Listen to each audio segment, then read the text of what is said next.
Implant போட்டவங்க வந்து என்ன பண்ணலாம் என்ன பண்ணக்கூடாதுன்றத இந்த இம்ப்ளான்ட் சீரீஸ்ல நம்ம பார்க்கலாம். எல்லார போலவும் கடிச்சு சாப்பிட்றது எல்லாமே பண்ணலாங்க. ஆனால் முக்கியமான விஷயம் எலும்பு அந்த மாதிரி விஷயத்த கடிக்கவே வேணாம். நார்மல் பல்லு இருக்கவங்களும் அது கடிக்க கூடாது. பட் நிறைய பேர் அது சாப்பிட்டுட்டு இருக்காங்க.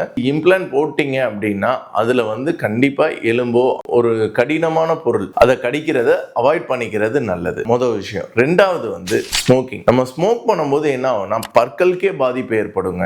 அது வந்து ஃபுல்லாக அப்படியே ஸ்டெயின் கருப்பு கலரில் ஸ்டெயின் படியும். அந்த ஸ்டெயினை வந்து நம்ம ப்ராப்பராக க்ளீன் பண்ணல, இல்லை இம்ப்ளான்ட்டோட மெயின்டெனன்ஸ் கிளினிக்கில் வந்து நீங்கள் அதை க்ளீன் பண்ணுறீங்க அப்படின்னா பிரச்சனை இல்லை. பட் நம்ம அதை க்ளீன் பண்ணாமல் விடும்போது அந்த ஸ்டெயின் வந்து அந்த பற்களில் ஒட்டி அப்படியே வந்து கொஞ்சம் இம்ப்ளான்ட் கீழே இறங்க ஆரம்பிக்கும் போது இம்ப்ளான்ட் வந்து அஃபெக்ட் ஆகிறதுக்கு வாய்ப்புகள் ஜாஸ்தி இருக்கு. இம்ப்ளான்ட்டை வந்து ப்ராப்பரா நீங்க மெயின்டைன் பண்ணோம் அப்படின்னா ஸ்மோக்கிங்கை கம்மி பண்ணிக்கிறது பெட்டரான ஒரு விஷயமா இருக்கும். இம்ப்ளான்ட் வந்து என்னெல்லாம் பண்ணக்கூடாதுன்றது இதெல்லாம் வந்து ரொம்ப இம்பார்ட்டண்டான ஒரு விஷயமா இருக்கும். கடினமா கடிக்கிறது, எலும்பு அந்த மாதிரி விஷயங்கள் கடிக்கிறத கொஞ்சம் அவாய்ட் பண்ணிக்கிறது பெட்டரா இருக்கும்.